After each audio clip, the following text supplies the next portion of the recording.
स्वागत है आप सबका आई क्वांटा की यूट्यूब चैनल पे। आज मैं बताऊंगा आपको कि पूरे कैट का सिलेबस क्या होता है सेक्शन बाय सेक्शन, चाहे वो वीएआरसी हो, चाहे वो एलआरडीआई हो, चाहे क्वांटिटेटिव एप्टीट्यूड हो।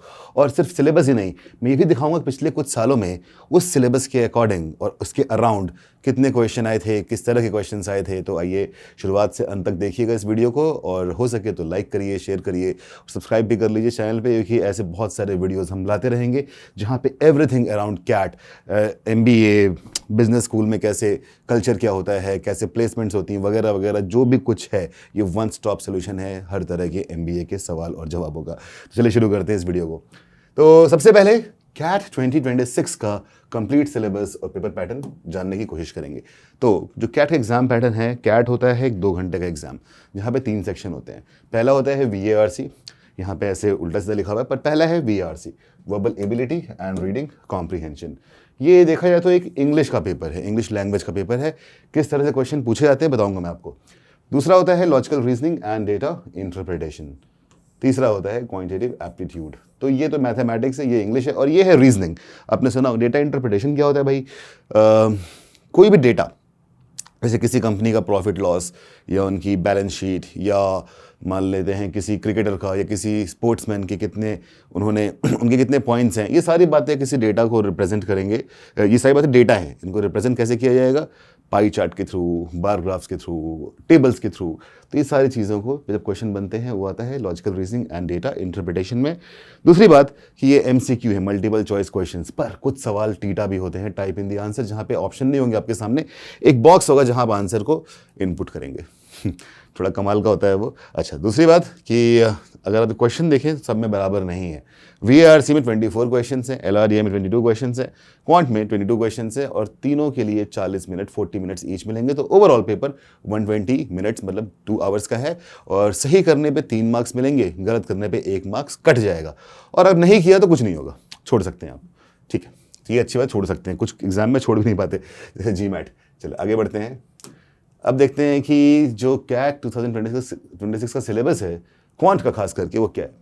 तो मेन बकेट्स हैं arithmetic, algebra, geometry, number system, modern maths. इसके अंदर बहुत सारे, तो ये मेन यूनिट्स हो गए। इन यूनिट्स के अंदर चैप्टर्स हो जाएंगे, चैप्टर्स के अंदर टॉपिक्स होंगे, टॉपिक्स में सब टॉपिक्स होंगे, उसमें कॉन्सेप्ट्स होंगे, सब कॉन्सेप्ट्स होंगे। वो सारी बातें तो हम क्लास में पढ़ाते ही हैं, पर ऊपर से देखें अगर तो क्या है। एरिथमेटिक में परसेंटेज का एप्लीकेशन, जैसे profit and loss, simple interest, compound interest, ratio proportion, averages, mixtures alligations, time in work, pipes and cisterns, time speed and distance, races, trains and boats. ये सब सुना सुना लग रहा होगा, 8वीं 9वीं में पढ़ा हुआ है हम सब ने, है ना। वैसे कैट का जो एग्जाम है उसका सिलेबस देखा जाए बहुत ही प्रिस्क्राइब्ड तो नहीं है, मतलब ऐसा नहीं कि रिजिडली लिखा हुआ कि यही सिलेबस होगा, लेकिन आमतौर पर, और आमतौर क्या, ऑलमोस्ट एवरी टाइम 10th तक जो आपने मैथमेटिक्स पढ़ी है उसी के अराउंड आपके क्वेश्चंस आएंगे। दूसरा है अलजेब्रा, जिसके अंदर linear equations, quadratic equations, polynomials, indices and surds, logarithms, inequalities, sequence series, functions, graphs, modulus. इसमें कुछ चीज़ें ऐसी हैं जो आप भूल चुके होंगे, जाहिर सी बात है, क्योंकि बहुत से लोगों ने 10th के बाद मैथ्स छोड़ दी, जिन्होंने 10th के बाद मैथ्स रखी उन्होंने 12th के बाद छोड़ दी। तो ऐसे बहुत से लोग हैं, तो थोड़ा सा आप इसमें अलजेब्रा में थोड़ा कंफ्यूज हो सकते हो, भूल सकते हो, कोई बात नहीं। इसमें जो क्वेश्चंस आएंगे वो बहुत ज़्यादा लॉजिकल टाइप के होंगे, जो कि जब तैयारी करेंगे कैट की आपको मालूम पड़ेगा। ज्योमेट्री में triangles, quadrilaterals, polygons, circles, mensuration in 3 dimension, coordinate geometry. सुना सब कुछ आप लोगों ने, है ना, पढ़ा भी है, कुछ भूले होंगे, कुछ याद होगा, कोई बात नहीं। नंबर सिस्टम में properties of integers, divisibility, remainder theorem, factors, LCM, HCF, factorials, trailing zeros, last digits. कुछ वर्ड्स यहाँ पर आपको अजीब लग रहे होंगे, लेकिन कोई बात नहीं, जब मैं समझाऊंगा तो ईजी लगेगा। मॉडर्न मैथ्स में set theory, probability, permutations and combinations. Okay, अच्छा एक बात और, जो वेटेज है ना, वेटेज एरिथमेटिक और अलजेब्रा का हाईएस्ट है। तो आप ये मान के चलो कि जो 22 क्वेश्चंस हैं क्वांट के अंदर, उसमें से तकरीबन 15-16 सवाल तो सिर्फ एरिथमेटिक अलजेब्रा मिला के आ जाएगा। ये बड़ी कमाल की बात है। आगे बढ़ते हैं। अब देखिए यहाँ पे क्या है कि past year topic wise weightage क्या था, जो बोला मैंने आपको दिखाई देगा साफ साफ। 2022, 2023, 2024, इन तीनों साल में क्या क्या हुआ था। तो एवरेज रेशियो मिक्सचर एलिगेशन मिला के 3 से 5 सवाल, 4 से 6 सवाल, 3 से 5 सवाल थे, ठीक है। प्रॉफिट लॉस SICI परसेंटेज में आप देखिए 1 to 3, 2 to 3, 2 to 3, TST time and work 3 to 5, 2 to 3, 2 to 3। तो यहाँ पे जो पहले 3 जो दिखाई दे रहा है ना आपको, यही है एरिथमेटिक। आप ध्यान से देखेंगे तो आपको मालूम पड़ेगा कि 8 से 10 सवाल तो सिर्फ एरिथमेटिक से आ गए। अब ज्योमेट्री से 3 थे, और लास्ट ईयर किसी स्लॉट में 2 किसी में 3 थे, इसलिए 2 to 3 लिखा हुआ है। आप सोचेंगे कि यार ये क्या बात है, 3 to 5, 3 लिखो, 4 लिखो या 5 लिखो, ये क्यों लिखा हुआ है? क्योंकि जानना बहुत ज़रूरी है, कैट का एग्जाम एक दिन में 3 बार होता है, morning slot, afternoon slot, evening slot. Obviously questions अलग अलग होते हैं, लेकिन इसी कारण से एंड में नॉर्मलाइजेशन होता है। उसके बारे में अगर जानना है आपको नॉर्मलाइजेशन क्या होता है, आप नीचे कमेंट करिए, बताऊंगा मैं आपको। ठीक है, ज्योमेट्री 3 2 से 3, quadratic, polynomial, simple equations, progressions and series, inequalities, modulus and functions, logarithm, search and dices, ये सारा हो गया अलजेब्रा। यहाँ आप देखें अगर तो 1 2 3 3 2 4, ultimately arithmetic algebra almost equal है, अरिथमेटिक थोड़ा सा ज़्यादा ही होगा। ठीक है, फिर probability in PNC, number system, Venn diagram. आप देखो 1 सवाल 2 सवाल इतने ही आते हैं, बाकी सब में से इतने आए हैं। अब इतने ही आएंगे ये मैं नहीं कह रहा, लेकिन आमतौर पे ऐसा ही होता है। ठीक है, अब आगे बढ़ते हैं। अब देखते हैं कि LRDI का क्या सिलेबस है। तो कैट 26 में जो हमने सोचा है उसमें सिलेबस ऐसा कुछ होगा कि लाइन एंड बार ग्राफ्स, तो होता क्या, कोई भी चीज़ है, डेटा एलिमेंट है जिसको हमें रिप्रेजेंट करना है, तो हम कई तरीक़ों से कर सकते हैं। लाइन ग्राफ कैसा होता है कि एक आपके सामने ना एक XY एक्सिस बनी रहेगी इस तरीके से, और यहाँ पे इस फॉर्म में डेटा गिवन रहेगा। आपने देखा होगा ये वेदर फोरकास्ट वगैरह, या फिर जब क्रिकेट खेलते हैं तो स्कोर कितना बढ़ रहा है, ये लाइन ग्राफ में होता है। बार ग्राफ्स, आमतौर पे बार ग्राफ्स होते हैं हॉरिजॉन्टल होते हैं, कॉलम ग्राफ वर्टिकल होते हैं। उसका शेप ऐसा दिखाई देता है, बार जैसे बार होती है, exactly chocolate bar. Pie charts, जैसा कि पाई होता है, एप्पल पाई, चॉकलेट पाई, गोल होता है, तो उसमें सेक्टर्स बने होते हैं कि चलो एक इंसान ने इतना पैसा कमाया है, इतना उसने खर्च कर दिया बच्चों के एजुकेशन पे, इतना खर्च कर दिया मान लेते हैं सारे अपने राशन वगैरह में, तो वगैरह वगैरह इस तरह चीज़ें होती हैं, वो पाई चार्ट्स में होते हैं। DI टेबल्स, जहाँ पे पूरा डेटा टेबल के फॉर्म में होगा, रोज एंड कॉलम्स के फॉर्म में। क्यूब्स, एक क्यूब उठाया मैंने, उसको अलॉन्ग द लेंथ काटा, अलॉन्ग द ब्रेथ काटा, पेंट मार दिया, फिर तोड़ दिया क्यूब को, तो कैसे दिखाई दे रहा है, ये सारी बातें क्यूब्स के अंदर होती हैं। क्वांट बेस्ड DI, जहाँ पे मैथमेटिक्स का बहुत इस्तेमाल होता है डेटा इंटरप्रिटेशन के अंदर, वो है क्वांट बेस्ड DI पजल्स। उसके अलावा circular arrangements and linear arrangements, तो लोग सीधा सीधा बैठ सकते हैं या एक सर्कल के अराउंड बैठ सकते हैं। ऐसे क्वेश्चन में कोई बंदा सामने देखेगा, कोई पीछे देख रहा होगा, ऐसे जब कंडीशन आते हैं तो क्वेश्चंस डिफिकल्ट हो जाते हैं। वेन डायग्राम्स, तो कोई भी सेट है, जैसे मान लीजिए कुछ लोग फुटबॉल खेलते हैं, कुछ क्रिकेट खेलते हैं, ये क्रिकेट वाले, ये फुटबॉल वाले, ये जो दोनों खेल रहे होंगे, और अगर ये एक पूरा एक कॉलेज रिप्रेजेंट कर रहा है तो यहाँ पे वो लोग होंगे जो कुछ भी नहीं खेल रहे होंगे। इस तरह की बातें वेन डायग्राम्स में होती है। डिस्ट्रीब्यूशन एक बहुत ही इंपॉर्टेंट टॉपिक है, इसमें मैंने देखा है कि हर साल एक सवाल डिस्ट्रीब्यूशन पजल पे आ ही जाता है। तो बहुत पहले की बात है, आइंस्टाइन ने एक पजल बनाया था, आप टाइप करना, सर्च करना गूगल पे इस वीडियो के बाद कि distribution puzzle bye Einstein, 1930s या 40s में बनाया होगा उन्होंने। तो ना उस टाइम ये बड़ा डिफिकल्ट पजल बनाया गया था। आज के टाइम पे लोग सॉल्व कर लेते हैं, हो सकता है कि लोगों का दिमाग बढ़ गया है या पढ़ाई अच्छी हो गई है, पता नहीं, बट देखिएगा काफ़ी मज़ा आएगा। सिलेक्शन की depending on different conditions, people और objects are selected, there is selections. Quant based LR, जब लॉजिकल रीजनिंग में मैथमेटिक्स इन्वॉल्व हो जाए तो वो है क्वांट बेस्ड LR। आमतौर पे इक्वेशंस वगैरह इन्वॉल्व होती हैं। लीनियर अरेंजमेंट्स बता दिया मैंने आपको। बाइनरी लॉजिक, इंसान 3 प्रकार के होते हैं, वो जो हमेशा सच बोले, वो जो हमेशा ही झूठ बोले, और वो जो कभी सच कभी झूठ बोले। तो बाइनरी लॉजिक के क्वेश्चन हो गए। तो उन पे आप अगर सवाल पूछोगे ऐसे लोगों से, तो ये 3 तरह के लोग हैं, तो उनके जवाब के अकॉर्डिंग आपको पता करना है कि एक्चुअली सच क्या था। ठीक है, गेम्स एंड टूर्नामेंट्स, तो आपने सुना होगा, देखा भी होगा IPL में खास करके, या टेनिस में, कि 2 टाइप के गेम होते हैं, राउंड रॉबिन और नॉकआउट। राउंड रॉबिन में क्या होता है कि एक ग्रुप के अंदर कुछ टीम्स हैं, 5 हैं, 6 7 जो भी टीम्स हैं, हर टीम हर एक के साथ एक मैच खेलेगी, और जो पॉइंट्स होंगे उसी के हिसाब से वो लोग आगे अगले राउंड में जाएंगे। पर नॉकआउट में क्या होता है कि जो टीम हारी एक मैच, वो राउंड से ही आउट हो गई। ठीक है, नेटवर्क फ्लो डायग्राम्स, तो मैं गुड़गांव में रहता हूँ और पहले दिल्ली में रहता था। दिल्ली से गुड़गांव आने के लिए दिल्ली गुड़गांव रोड है, एक ओल्ड है और एक न्यू है। ओल्ड बहुत पहले बनी थी, न्यू अभी बनी है because of cyber hub and all that stuff. तो होता क्या है कि जब रोड अंदर आती है, वो 8 लेन रोड है मेरे ख्याल से, अंदर जाएगी, फिर वो रोड डिवाइड होगी डिफरेंट छोटे रोड्स में। कहीं पे एलीज बन जाएंगी, कहीं पे गलियां हो जाएंगी, कहीं फ्लाईओवर आ जाएगा, कहीं पे मेट्रो रूट आ जाएगा। तो ये इस लिए किया जाता है कि गुड़गांव के डिफरेंट जगहों पे लोग, आमतौर पर लोग यहाँ काम करने आते हैं, डिफरेंट जगहों पे लोग टाइम से पहुँच सकें या बिना ट्रैफिक के पहुँच सकें। उसके बाद भी ट्रैफिक होता रहता है। तो इस प्रॉब्लम को सॉल्व करना, ये एक नेटवर्क फ्लो डायग्राम जैसा है कि एक नेटवर्क है, उसमें फ्लो, यहाँ ट्रैफिक की बात हो गई। यही नेटवर्क फ्लो हो सकता है इरिगेशन के अंदर। एक बड़ा सा खेत है, किसान है, किसान ने ड्रिप फार्मिंग कर दी है, तो ड्रिप्स कहाँ कहाँ लगाएगा कि प्रॉपर पानी हर जगह पहुंचे। ये सारी चीज़ें नेटवर्क फ्लो डायग्राम में आएंगी, तो काफ़ी इंटरेस्टिंग है, आप देखना इसको। केसलेट्स, जहाँ पे पूरा का पूरा लॉजिकल रीजनिंग का पजल जो होगा वो एक पैराग्राफ के फॉर्म में होगा, ठीक है। लास्ट ईयर अगर देखा जाए तो ये 3 स्लॉट्स हैं, और आप देखो इसमें 5 सेट्स हैं, 5 सेट्स। पहले 3 सेट में 4 क्वेश्चन हैं, आखिरी 2 में 5 क्वेश्चन है, ऊपर ओवरऑल 22 क्वेश्चन हो गए।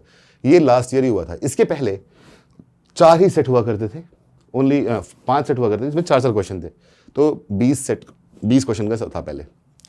4 सेट विद 5 क्वेश्चन ईच, तो पहले 20 क्वेश्चन हुआ करते थे, अब ये 22 क्वेश्चन है।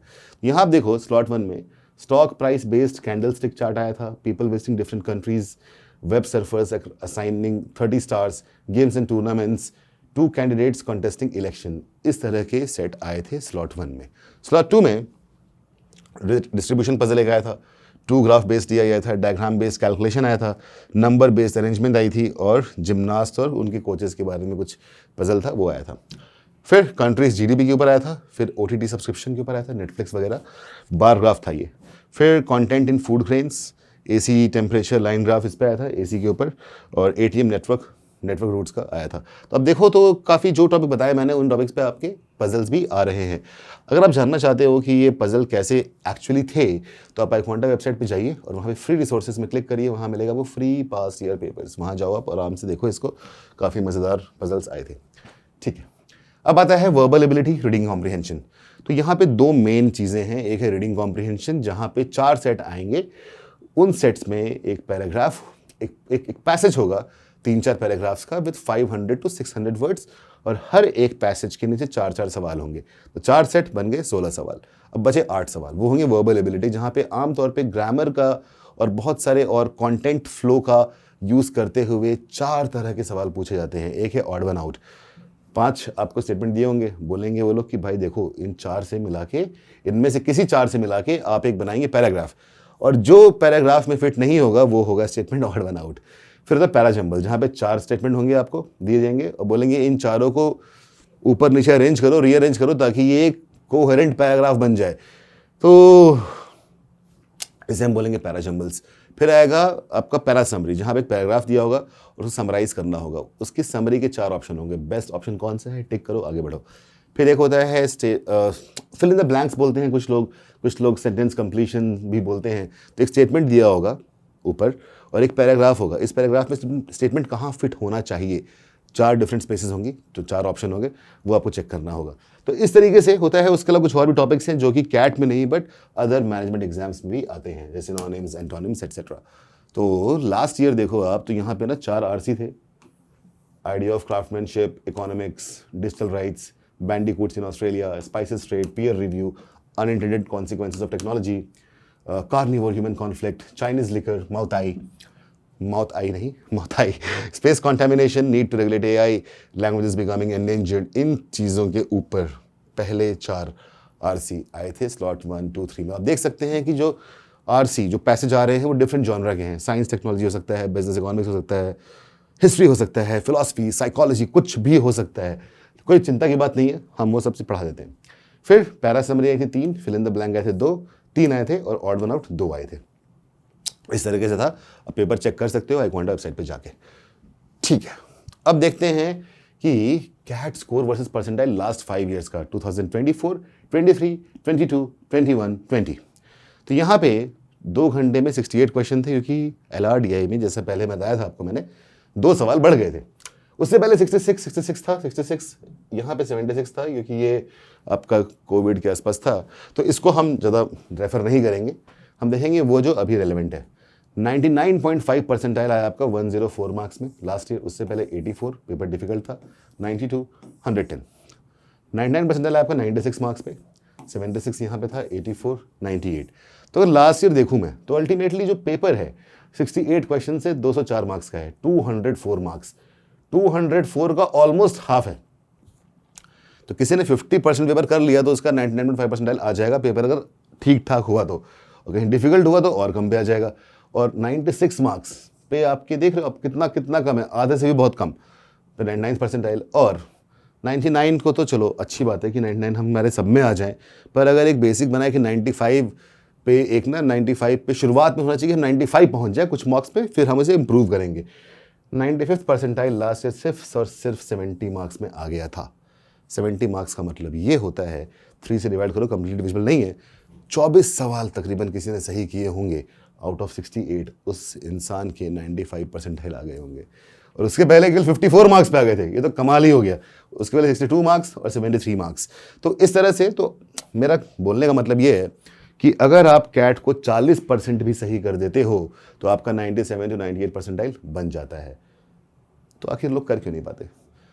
क्या कैट डिफ़िकल्ट है? आंसर है हाँ और नहीं, दोनों चीज़ें। हाँ इसलिए क्योंकि इसमें बहुत कुछ ऐसा है जो आमतौर पर लोग सोचते नहीं हैं।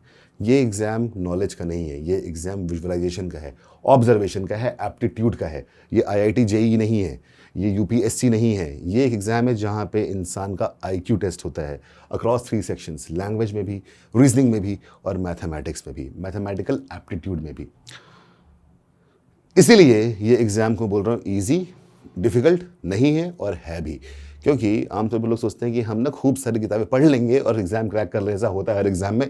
कैट में खूब सारी किताबें करने से, खूब सारे करने से ज़रूरी नहीं क्रैक हो, खूब सारा दिमाग खुला रखने से ही कैट क्रैक होता है।